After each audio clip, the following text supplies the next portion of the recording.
ಶಾಸಕರೇ ಹೇಳ್ತಾರೆ ಅಲ್ಲಿ ಇಲ್ಲಿ ವೈಯಕ್ತಿಕ ಮಾತುಕತೆಗಳಲ್ಲಿ ನಮ್ಮವರೇ ಬಿಟ್ಟದ್ದು. ಅವರಿಗೆ ಟಿಕೆಟ್ ಅನ್ನು ತಪ್ಪಿಸಬೇಕು ಅನ್ನುವಂತ ಉದ್ದೇಶದಿಂದಲೇ ಇದನ್ನ ಬಿಡುಗಡೆ ಮಾಡಿದ್ದಾರೆ. ಒಬ್ಬರು ಶಾಸಕರು, ಅದು ಇಡೀ ಜನರ ಸೊತ್ತವು, ಅದು ಬಿಜೆಪಿಗೆ ಮಾತ್ರ ಸೇರಿದವರಲ್ಲ. ಅವರು ತಪ್ಪು ಮಾಡಿದ್ರೆ ಅದು ನಮಗೆ ಗೊತ್ತಾಗಬೇಕು, ಅವರು ತಪ್ಪು ಮಾಡದಿದ್ದು ನಮಗೆ ಗೊತ್ತಾಗಬೇಕು. ಕಾಮಾತುರಾಣಂ ನಾ ಭಯ ನಾ ಲಜ್ಜ ಅಂತ ಈ ಮಾತು ಬಿಜೆಪಿ ಅವರಿಗೆ ಅತ್ಯಂತ ಚೆನ್ನಾಗಿ ಹೊಂದುತ್ತದೆ. ಯಾಕೆ ಅಂತ ಹೇಳಿದರೆ, ಸುಮಾರು ಒಂದು 10 ವರ್ಷದ ಹಿಂದೆ ರೇಣುಕಾಚಾರ್ಯರಿಂದ ಆರಂಭವಾದಂತಹ ಈ ಪರಂಪರೆ, ಆಮೇಲೆ ಹಾಲಪ್ಪ ಆಯಿತು, ಇತ್ತೀಚೆಗೆ ಜಾರಕಿಹೊಳಿ ಅವರು, ಅದ ನಂತರ ನಿನ್ನೆ ಮೊನ್ನೆ ಪುತ್ತೂರಿನಲ್ಲಿ ಬಿಡುಗಡೆಯಾದ ಒಂದು ಫೋಟೋ, ಸಾಮಾಜಿಕ ಜಾಲತಾಣಗಳಲ್ಲಿ ಬಿಡುಗಡೆಯಾದಂತಹ ಒಂದು ಫೋಟೋ ಎಲ್ಲಾ ಕಡೆ ವೈರಲ್ ಆಗಿದೆ. ಅದರ ನಂತರ ಅನೇಕ ಬೆಳವಣಿಗೆಗಳು ನಡೆದಿದೆ. ಇದನ್ನೆಲ್ಲ ನೋಡುವಾಗ ಇವರಿಗೆ ಸಾರ್ವಜನಿಕ ಹುದ್ದೆಯನ್ನು ಅಲಂಕರಿಸಿ ಜನರ ಪ್ರತಿನಿಧಿಗಳಾಗಿ ತಾವು ಮಾಡುವ ವ್ಯವಹಾರದಲ್ಲಿ ಕಾಮುಕತನವನ್ನು ತೋರಿಸುವುದಕ್ಕೆ ಯಾವ ನಾಚಿಕೆಯೂ ಇಲ್ಲ, ಯಾವ ಲಜ್ಜೆಯೂ ಇಲ್ಲ ಅನ್ನುವುದನ್ನು ಇವರು ಸ್ಪಷ್ಟಪಡಿಸಿದ್ದಾರೆ. ಇದು ಒಂದು ಬಿಜೆಪಿಗೆ ಒಂದು ಅಂಟು ರೋಗ. ಶುರುವಿಗೆ ರೋಗ ಬಂದದ್ದು ರೇಣುಕಾಚಾರ್ಯರಿಗೆ, ಅದೀಗ ಕಟ್ಟ ಕಡೆಗೆ ಈಗ ಕೊನೆಗೆ ಬಂದದ್ದು ನಮ್ಮ ಪುತ್ತೂರಿಗೆ. ಈ ರೀತಿಯ ಒಂದು ರೋಗ ಪೀಡಿತರಾಗಿ ಬಿಜೆಪಿಯವರು ಇದ್ದಾರೆ. ನೋಡಿ, ಅವರು ವೇದಿಕೆಯಲ್ಲಿ ಸ್ತ್ರೀಯರನ್ನ ಮಾತೆಯರು ಅಂತ ಕರೀತಾರೆ. ಆದರೆ ತಮ್ಮಲ್ಲಿಗೆ ತಮ್ಮ ಸಮಸ್ಯೆಗಳನ್ನು ಹೇಳಿಕೊಳ್ಳಿಕ್ಕೆ, ಸಮಸ್ಯೆಗಳ ಪರಿಹಾರಕ್ಕೆ ಜನಪ್ರತಿನಿಧಿಗಳ ಹತ್ತಿರ ಬಂದಂತಹ ಸ್ತ್ರೀಯರು ಬಂದರೆ ಅವರನ್ನು ನೋಡಿ ಜೊಲು ಸುರಿಸ್ತಾರೆ, ಅವರನ್ನ ದುರುಪಯೋಗ ಪಡಿಸಿಕೊಳ್ತಾರೆ, ಅವರನ್ನ ಬಳಸಿಕೊಳ್ತಾರೆ. ಮತ್ತು ಆ ಮೂಲಕ ತಾವು ಯಾವ ಉದ್ದೇಶಕ್ಕಾಗಿ ಜನಪ್ರತಿನಿಧಿಗಳಾಗಿದ್ದೇವೆಯೋ ಆ ಉದ್ದೇಶವನ್ನು ಮರೆತು ಮಜಾ ಮಾಡುವುದರಲ್ಲಿ ಅವರು ನಿಸ್ತೀಮರಾಗಿದ್ದಾರೆ. ಕೇವಲ ಮಾತೆಯನ್ನು ಮಾತ್ರ ನೋಡಿ, ಗೋಮಾತೆ ಅಂತ ಹೇಳಿ ಇವತ್ತು ಗೋ ಮಾಂಸವನ್ನ ರಫ್ತು ಮಾಡುವುದರಲ್ಲಿ ಇವರು ಪ್ರಪಂಚದಲ್ಲೇ ಮೊದಲಿಗರು. ಅಂದ್ರೆ ಮಾತೆ ಅನ್ನುವುದು ಕೇವಲ ಒಂದು ಕ್ಲೀಶೆ ಆಯಿತಷ್ಟೇ ಹೊರತು ಅದವರ ಹೃದಯದಿಂದ ಬರಲಿಲ್ಲ. ಅಂದ್ರೆ ಯಾಕೆ ಇದನ್ನೆಲ್ಲ ಬಳಸ್ತಾರೆ, ಇದು ಯಾಕೆ ಬಳಸ್ತಾರೆ ಅಂತ ಹೇಳಿದ್ರೆ, ಅವರಿಗೆ ಆ ಮೂಲಕ ತಾವು ಬಹಳ ಸಾತ್ವಿಕರು, ತಾವು ಬಹಳ ಒಳ್ಳೆಯವರು ಅಂತ ಜನರಿಗೆ ಬೋಧಿಸಿಕೊಡ್ಲಿಕ್ಕೆ ಅವರು ಇದನ್ನೆಲ್ಲ ಬಳಸ್ತಾರೆ. ಅದು ಬಿಟ್ಟರೆ ಅವರ ಆಂತರ್ಯದಲ್ಲಿ ಅವರು ಒಬ್ಬ ಸಾಮಾನ್ಯ ಕೊಳಕು ಮನುಷ್ಯನಿಗಿಂತಲೂ ಕೊಳಕು ಮನಸ್ಥಿತಿಯವರು ಅನ್ನೋದು ಇದರಿಂದ ಅರ್ಥ ಆಗ್ತದೆ. ನಾವು ಅನೇಕ ದಿನಗಳಿಂದ ಪ್ರತಿಪಾದಿಸ್ತಾ ಬಂದಿದ್ದೇವೆ, ಇವರಿಗೆ ಹಿಂದುತ್ವವೇ ಇಲ್ಲ, ಇವರಂತೆ ಇರುವುದು ಫೇಕ್ ಹಿಂದುತ್ವ. ಈ ಹಿಂದುತ್ವವನ್ನ ಇವರು ಚುನಾವಣೆಯಲ್ಲಿ ವೋಟನ್ನು ಪಡೆಯುವುದಕ್ಕೋಸ್ಕರ ಉಪಯೋಗ ಮಾಡ್ತಾರೆ. ಆ ಮೂಲಕ ಅಧಿಕಾರವನ್ನು ಪಡೆಯುತ್ತಾರೆ, ಆ ಮೂಲಕ ಹಣವನ್ನು ಸಂಪಾದನೆ ಮಾಡ್ತಾರೆ ಮತ್ತು ಆ ಮೂಲಕ ಮಜಾ ಉಡಾಯಿಸ್ತಾರೆ ಅಂತ ನಾವು ಆಪಾದನೆ ಮಾಡ್ತಾ ಬಂದಿದ್ದೇವೆ. ಇದು ಈಗ ಅದು ಸತ್ಯ ಆಗಿದೆ. ಇಲ್ಲಿ ನೋಡಿ, ಈಗ ಒಂದು ಫೋಟೋ ಬಂದಿದೆ, ಪುತ್ತೂರಿನ ಎಲ್ಲರ ವಾಟ್ಸಪ್ ಗ್ರೂಪ್ ಇದಾಗಿದೆ, ಅಡಿ ಆಯ್ತು. ಈಗ ಅದರ ಬಗ್ಗೆ ಸ್ಟೇ ತಂದಿದ್ದಾರೆ, ಅದನ್ನ ಪ್ರಸಾರ ಮಾಡಬಾರದು ಅಂತ ಹೇಳಿ. ಆದರೆ ಇದು ಇವತ್ತು ಬಂದಂತ ಸುದ್ದಿ ಏನಲ್ಲ, ಸುಮಾರು 6 ತಿಂಗಳ ಹಿಂದೆ ಇಡೀ ಪುತ್ತೂರು ಕ್ಷೇತ್ರದಲ್ಲಿ ಗುಸು ಗುಸು ಗುಸು ಗುಸು ಇತ್ತು. ಒಂದು ಸಿಡಿ ಇದೆಯಂತೆ, ಅವರು ಇನ್ವಾಲ್ವ್ ಆಗಿದ್ದಾರಂತೆ, ಇವರು ಇನ್ವಾಲ್ವ್ ಆಗಿದ್ದಾರಂತೆ, ಅಶ್ಲೀಲ ಸಿಡಿ ಅಂತೆ. ಸಿಡಿ ಅಂದ್ರೆ ಈಗ ಅದು ಅಶ್ಲೀಲ ಸಿಡಿ ಅಂತ ಆಗಿದೆ. ಇವತ್ತು ಸಿಡಿಗಳು ಉಪಯೋಗದಲ್ಲಿಲ್ಲ, ಇವತ್ತು ಉಪಯೋಗದಲ್ಲಿ ಪೆನ್ಡ್ರೈವ್ಗಳು ಅಥವಾ ಬೇರೆ ಯಾವ್ದಾದ್ರು. ಸಿಡಿ ಅಂದ್ರೆ ಏನು ಅಂತ ಹೇಳಿದ್ರೆ ಪರ್ಯಾಯವಾಗಿ ಅದು ಅಶ್ಲೀಲ ಸಿಡಿ ಅಂತಲೇ ಅರ್ಥ ಆಗಿ ಹೋಗಿದೆ.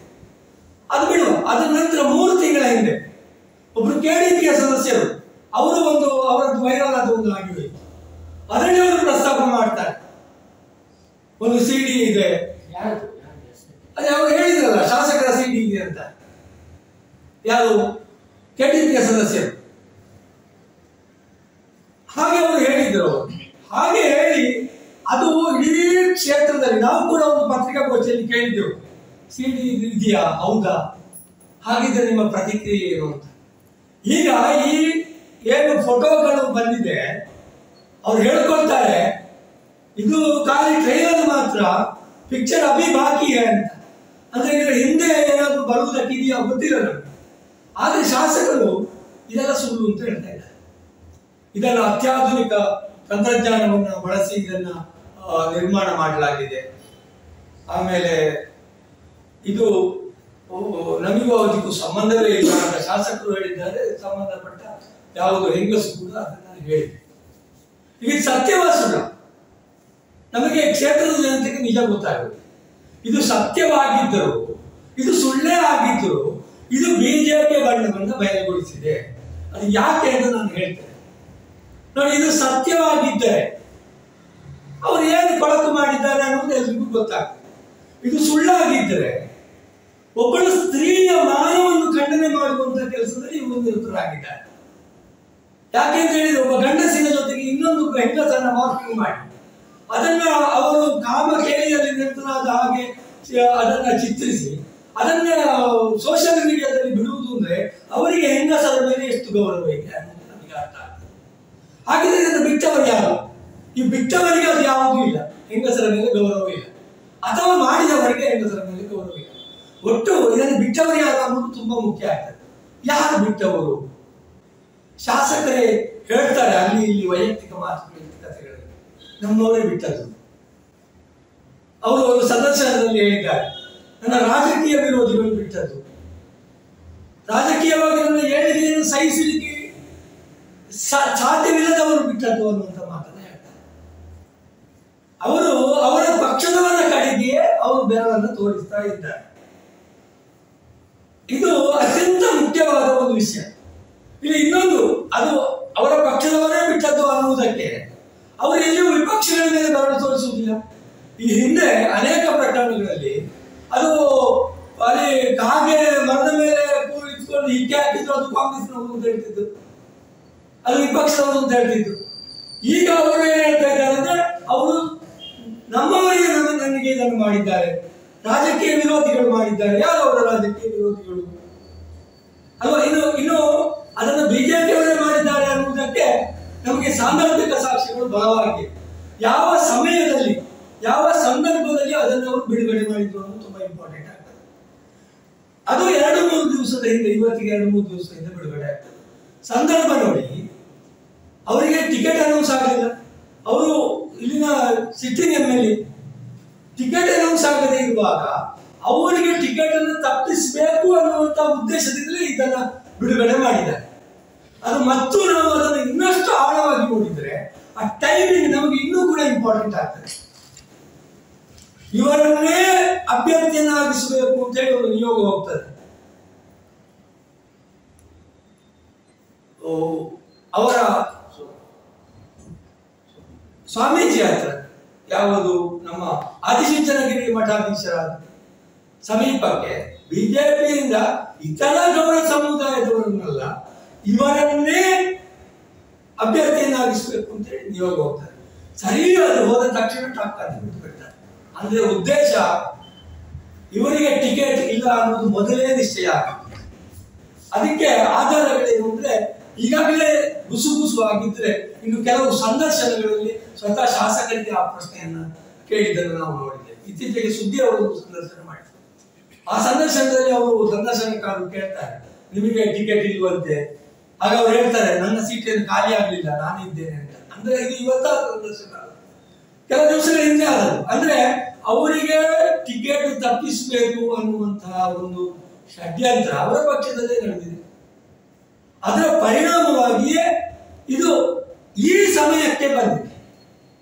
ಈ ಸಮಯದಲ್ಲಿ ಬಂದು ಅವರನ್ನ ಟಿಕೆಟ್ ತಪ್ಪಿಸಬೇಕು ಅನ್ನೋ ಉದ್ದೇಶ. ಅಂದ್ರೆ ಅವರ ಉದ್ದೇಶ ಇದು ಸತ್ಯವಾಗಿದ್ರೆ ಇದು ಅಕ್ಷಮ್ಯವಾದದ್ದು. ಒಬ್ಬ ಸಾರ್ವಜನಿಕ ಜೀವನದಲ್ಲಿರುವ ವ್ಯಕ್ತಿ, ಒಬ್ಬ ಜನಸೇವಕನಾದಂತಹ ವ್ಯಕ್ತಿ ತನ್ನ ಕಚ್ಚೆ ಕೈ ಬಾಯಿಗಳನ್ನು ಸ್ವಚ್ಛವಾಗಿ ಇಟ್ಕೊಳ್ಳಬೇಕು. ಅದು ಬಿಟ್ಟು ಪರ್ಸೆಂಟೇಜ್ ತಗೊಳ್ಳುವುದು, ಹೆಂಗಸರ ಜೊತೆಗೆ ಒಡನಾಟವನ್ನು ಇಟ್ಟುಕೊಳ್ಳುವುದು, ಅಥವಾ ಬೇರೆ ನಾಲಿಗೆಯಲ್ಲಿ ಏನು ಅಣಬೆಗಳು ಈ ತರ ಎಲ್ಲ ಮಾತನಾಡುವುದು, ಅದು ಅವನ ಈ 3 ವಿಷಯಗಳು ಸ್ವಚ್ಛ ಆಗಿಲ್ಲ ಅನ್ನುವುದನ್ನು ತೋರುತ್ತದೆ. ಅಥವಾ ಅದು ಸುಳ್ಳು ಅಂತಾಗಿದ್ದರೆ ಇವರು ಬೇಕು ಅಂತ ಹೇಳಿಯೇ ಒಂದು ಹೆಂಗಸಿನ ಮಾನಖಂಡನೆಯನ್ನು ಮಾಡ್ತಾ ಇದ್ದಾರೆ. ಅಂದ್ರೆ ಹೇಗೆ ಯೋಚನೆ ಮಾಡಿದ್ರು ಸಹ ಈ ಬಿಜೆಪಿಯವರಿಗೆ ಹೆಂಗಸರ ಮೇಲೆ ಗೌರವ ಇಲ್ಲ. ಅವರನ್ನು ಕೇವಲ ಕಾಮದ ಗೊಂಬೆಗಳಾಗಿ ನೋಡುವಂತಹ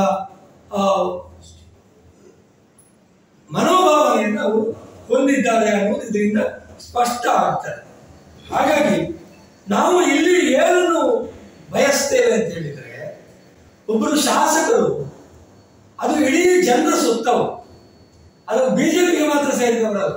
ಅವರು ತಪ್ಪು ಮಾಡಿದ್ರೆ ಅದು ನಮಗೆ ಗೊತ್ತಾಗಬೇಕು, ಅವರು ತಪ್ಪು ಮಾಡದಿದ್ದು ನಮಗೆ ಗೊತ್ತಾಗಬೇಕು. ಅದರಿಂದ ಅದರ ಸಮಗ್ರ ತನಿಖೆ ಆಗಬೇಕು, ಸಮಗ್ರ ತನಿಖೆಯಾಗಿ ಅದನ್ನ ಹೊರಕ್ಕೆ ಹಾಕಬೇಕು. ಇಲ್ಲಿ ಇನ್ನೊಂದು ಪಾಯಿಂಟ್ ತುಂಬಾ ಮುಖ್ಯವಾಗಿ, ಈ ವಿಚಾರದಲ್ಲಿ ಬಿಜೆಪಿ ಮೌನವಾಗಿದೆ ಅಂದ್ರೆ ಅದರ ಅರ್ಥ ಏನು? ಯಾಕೆ ಬಿಜೆಪಿ ಅವರು ಮೌನವಾಗಿದ್ದಾರೆ? ಅವತ್ತು ಕೆಡಿಪಿ ಸದಸ್ಯರು ಸಿಡಿ ಇದೆ ಅಂತ ಹೇಳುವಾಗ ಕೂಡ ಬಿಜೆಪಿ ಅವರು ಮಾತಾಡಲಿಲ್ಲ. ಈಗ ಈ ಫೋಟೋ ಹೊರಗೆ ಬಂದಾಗ ಕೂಡ ಬಿಜೆಪಿ ಅವರು ಮಾತಾಡ್ತಾ ಇಲ್ಲ. ಹಾಗಿದ್ರೆ ಅವರ ಸಮರ್ಥಕರಲ್ಲಿದ್ದಾರೆ. ಹೋದಲ್ಲಿ ಬಂದಲ್ಲಿ ಅವರನ್ನು ಸಮರ್ಥಕರು ಅಂತ ಹೇಳ್ತಿದ್ದು, ಕೆಲವರು ಸಮರ್ಥನೆ ಮಾಡ್ತಿದ್ರು. ಒಂದ್ಸಲ ನಾವು ಇಲ್ಲಿ ವ್ಯಾಕ್ಸಿನ್ ಹಂಚಿಕೆಯಲ್ಲಿ ಅವ್ಯವಹಾರ ಆಗಿದೆ ಅಂತ ಹೇಳುವಾಗ ನಮ್ಮನ್ನು ವಟಗುಟ್ಟಿದ ಕಪ್ಪೆಗಳು ಅಂತ ಕೆಲವರು ಕರೆದಿದ್ರು. ಅವರು ಎಲ್ಲಿ ಹೋಗಿದ್ದಾರೆ? ಇನ್ನು ಇಂದಿರಾ ಕ್ಯಾಂಟೀನ್ ನಲ್ಲಿ ಗೋಣಿ ಚೀಲದಲ್ಲಿ ಊಟ ಹೋಗ್ತದೆ ಅಂತ ಹೇಳಿ ಒಂದು ಸಮರ್ಥನೆ ಬಂದಿತ್ತು. ಆ ಸಮರ್ಥಕರು ಎಲ್ಲಿದ್ದಾರೆ? ಇಲ್ಲಿ ಗೂಡಂಗಡಿಯನ್ನು ಅವರು ಧ್ವಂಸ ಮಾಡಿದಾಗ, ಬಡವರ ಒಟ್ಟಿಗೆ ಹೊಡೆಯುವಾಗ, ಅಲ್ಲಿ ಒಬ್ಬರು ದಲಿತರ ಮನೆಯನ್ನ ನಿರ್ನಾಮ ಮಾಡುವಾಗ, ತಾಲೂಕು ಕಚೇರಿಯಲ್ಲಿ ಭ್ರಷ್ಟಾಚಾರದ ಆಪಾದನೆ ಅದು ಮುಗಿಲು ಮುಟ್ಟಿದೆ ಅಂತ ನಾವು ಹೇಳುವಾಗ, ಸೀತಮ್ಮನಿಗೆ 94 cc ನಾವು ಒಂದು ಸತ್ಯಾಗ್ರಹದ ಮೂಲಕ ಏನು ಕೊಡಿಸಿದಾಗ ಹಾಗೆ ಎಲ್ಲ ಸಮರ್ಥನೆ ಮಾಡಿದ್ದು. ಆ ಸಮರ್ಥಕರಿಗೆ ಎಲ್ಲಿದ್ದಾರೆ? ಅವ್ರು ಯಾಕೆ ಬಾಯಿ ಮುಚ್ಚಿ ಕೂತಿದ್ದಾರೆ? ಅಂದ್ರೆ ಇವರೆಲ್ಲರೂ ಇನ್ವಾಲ್ವ್ ಆಗಿದ್ದಾರೆ, ಇವರೆಲ್ಲರೂ ಸೇರಿ ಇದನ್ನು ಬಿಡುಗಡೆ ಮಾಡಿದ್ದಾರೆ. ಇದು ಸತ್ಯವಾಗಿರಲಿ ಸುಳ್ಳಾಗಿರಲಿ ಅದು ಬಿಜೆಪಿ ಮುಖವನ್ನು ನಮಗೆ ತೋರಿಸ್ತದೆ. ಸತ್ಯವಾಗಿದ್ದರೆ ಅದು ಅಕ್ಷಮ್ಯವಾದಂತಹ ಅಪರಾಧ, ಶಾಸಕರು ಅದಕ್ಕೆ ತಕ್ಕ ಬೆಲೆಯನ್ನು ತೆರಬೇಕಾಗ್ತದೆ. ಸುಳ್ಳಾಗಿದ್ದರೆ ಬಿಜೆಪಿಯವರು ಅದಕ್ಕೆ ತೆರಬೇಕಾದ ಬೆಲೆಯನ್ನು ತೆರಬೇಕಾಗ್ತದೆ. ಒಟ್ಟಿನಲ್ಲಿ ಪೊಲೀಸರ ಅಂಗಳಕ್ಕೆ ಈ ಪ್ರಕರಣ ಹೋಗಿದೆ. ಪೊಲೀಸರು ಇದನ್ನ ಯಾವುದೇ ಮುಲಾಜಿಲ್ಲದೆ ತನಿಖೆ ಮಾಡಬೇಕು. ಯಾಕೆಂದ್ರೆ ಇದು ಪುತ್ತೂರಿನ ಗೌರವದ ಪ್ರಶ್ನೆ. ಪುತ್ತೂರಿನ ಯಾವುದೇ ಜನಪ್ರತಿನಿಧಿಗಳ ಮೇಲೆ ಇದ್ದಿರವರೆಗೆ ಇಂತಹ ಆಪಾದನೆಗಳು ಬಂದಿದೆ. ನಮ್ಮ ಜನಪ್ರತಿನಿಧಿಗೆ ಬಂದಿದೆ ಅಂದ್ರೆ ಅದು ಪುತ್ತೂರಿಗೆ ಆಗುವಂತಹ ಅವಮಾನ. ಆ ಕಾರಣದಿಂದ ಪೊಲೀಸರಿಗೆ ಈಗ ಹೇಗೂ ಸಹ ಯಾರದ್ದು ಫೋನ್ ನಡೆಯುವುದಿಲ್ಲ. ಈಗ ಚುನಾವಣಾ ನೀತಿ ಸಂಹಿತೆ ಜಾರಿಯಲ್ಲಿದೆ. ಆದಷ್ಟು ಬೇಗ ಇದರ ಸತ್ಯಾಸತ್ಯತೆಯನ್ನು ಹೊರಗೆ ತರಬೇಕು ಮತ್ತು ಪೊಲೀಸರ ನಿಷ್ಪಕ್ಷಪಾತವಾದ ತನಿಖೆಯನ್ನು ಮಾಡಬೇಕು. ನನಗೆ ಜನರ ಮೇಲೆ ನಮಗಾರ ಇದೆ, ಜನರಿಗೆ ಸತ್ಯತೆ ಇದೆ, ಮಹಿಳೆಯರ ಮೇಲೆ ಗೌರವ ಇದೆ. ಮಹಿಳೆಯರು ಅಲ್ಲ ಅಂತದ್ದು ಕೂಡ ಮತ್ತೆ ಯಾರು ಈ ಟೈಮಲ್ಲಿ ಅದನ್ನು ಬಿಟ್ಟಿದ್ದಾರೆ ಅವರು ದೊಡ್ಡ ದ್ರೋಹಿಗಳು, ಷಡ್ಯಂತ್ರಕಾರ. ಅವರಿಗೆ ಕ್ಯಾಂಡಿಡೇಟ್ ಆದವರೇ ಬಿಡುತ್ತಾರೆ. ನಾವು ಯಾರು ಬಂದಿದ್ರು ಅವ್ರ ಹತ್ರ ಹೇಳ್ತಾರೆ ಇಂಥದ್ದನ್ನು ಮಾಡಬಾರ್ದು, ಸ್ಪ್ರೆಡ್ ಮಾಡಬಾರ್ದು ಅಂತಾನೆ ಹೇಳಿದ್ರು. ಸತ್ಯ ನಿಮ್ಮಲ್ಲಿ ಬಂದಿದ್ದ ಅಲ್ಲ, ಫೇಸ್ಬುಕ್ ಎಲ್ಲ ನಾವು ಬರ್ದಾಗಿದೆ, ಯಾರ ವೈಯಕ್ತಿಕ ಯಾರನ್ನು ಇದು ಮಾಡಬೇಡಿ, ನಮ್ಮ ಪೇಜಲ್ಲೇ ನೋಡ್ಬೋದು. ಈಗ ಇದು ಒಂದಕ್ಕೆ ಮುಗಿತದ ಇನ್ನೇನಾದ್ರು ಇರ್ಬೋದ ಗೊತ್ತಿಲ್ಲ. ಅವರೇ ಹೇಳಿದ್ದಾರೆ ಟ್ರೈಲರ್ ಮಾತ್ರ ಇರ್ತದೆ. ಟೈಮಿಂಗ್ ಅಂತ, ಟೈಮಿಂಗ್ ನಮಗೆ ತುಂಬಾ ಇಂಪಾರ್ಟೆಂಟ್ ಆಗ್ತದೆ. ಅದರಿಂದಲೇ ಅಂತ ನಾವು ಹೇಗೆ ಹೇಳ್ತೇವೆ. ಆದ್ರೆ ಅದು ಸಾಂದರ್ಭಿಕ ಸಾಕ್ಷಿಗಳಾಗಿ ನಮಗೆ ಸಿಗ್ತದೆ. ನೇರ ಸಾಕ್ಷಿ ಅಲ್ಲ, ಅದಕ್ಕೆ ಪೂರಕವಾದ ಸಾಕ್ಷಿ ಆ ಸಮಯದಲ್ಲಿ ಕೊಟ್ಟ ಕಾರಣ. ಯಾಕೆ ಮೊದಲೇ ಮಾಡುವುದಿತ್ತು, ಅವತ್ತೇ ಬಿಡಬಹುದಿತ್ತು ಅವರಿಗೆ, ಅಥವಾ ಮುಂದೆ ನಂತರ ಬಿಡಬಹುದಾಗಿತ್ತು, ಚುನಾವಣೆ ಕಳೆದ ಮೇಲೆ ಬಿಡಬಹುದಾಗಿತ್ತು. ಚಟ ಆಗಿತ್ತು, ಸಾಮಾಜಿಕ ಜಾಲತಾಣದಲ್ಲಿ ಫೋಟೋ ಹಾಕೋದು ಚಟ ಇದೆ. ಆ ಉದ್ದೇಶ ಬೇಕಲ್ಲ, ಇದೊಂದು ಉದ್ದೇಶ. ಆ ಉದ್ದೇಶವನ್ನು ಟೈಮಿಂಗ್ ತೋರಿಸ್ತದೆ. ಕ್ಯಾಂಡಿಡೇಟ್ ಆದ ಮೇಲೆ ಬಿಟ್ಟಿದ್ರೆ ಪಕ್ಷದ ಮೇಲೆ ವಿರೋಧ ಅಂತ ಹೇಳ್ಬೋದಾಗಿತ್ತು. ಈಗ ಪಕ್ಷದ ಮೇಲೆ ವಿರೋಧ ಅಲ್ಲ, ವ್ಯಕ್ತಿಯ ಮೇಲೆ ವಿರೋಧ. ಅದು ಶಾಸಕರು ಹೇಳಿದ್ದಾರೆ ಅದಕ್ಕೆ ಸರಿಯಾಗಿ. ರಾಜಕೀಯ ವಿರೋಧಿಗಳು, ರಾಜಕೀಯ ವಿರೋಧಿಗಳ ನಾವು ವಿಪಕ್ಷದವರು. ನಮ್ಮ ಹೆಸರಿಗೆ ಅವರಿಗೆ ನಾಚಿಕೆ ಆಗುತ್ತೆ. ಅವ್ರು ಇದಕ್ಕಿಂತ ಮೊದಲು ಹೇಳಿದ್ದಾರೆ ಎಷ್ಟೊತ್ತ ಕಾಂಗ್ರೆಸ್ಸಿನವರು ಈಗ ಶರ್ಟ್ ಹೊರಿಸಿಕೊಂಡು ಬಂದಿದ್ದಾರೆ, ಪ್ಯಾಂಟ್ ಹೊರಿಸಿಕೊಂಡು ಬಂದಿದ್ದಾರೆ ಅಂತ. ಅದೆಲ್ಲ ಅವರಿಗೆ ಕಾಂಗ್ರೆಸ್ಸಿಗೆ ಬೈಲಿಕ್ಕೆ ಅವರಿಗೆ ಎಂತ ಮುಚ್ಚಿದ್ದಾರೆ. ಅದು ಇದ್ರೆ ಹೇಳ್ತಿದ್ರಲ್ಲ ಅವರಿಗೆ ಯಾರು ಮಾಡಿಲ್ಲ. ಅವ್ರು ನಮ್ಮವರೇ ಅಂತಲೇ ಖಾಸಗಿ ಮಾತುಕತೆಯಲ್ಲಿ ಹೇಳ್ತಾರೆ. ನಮ್ಮವರು ಅವರವರಿಗೆ ಹೇಳಿದ್ದಾರೆ ಮೊದಲು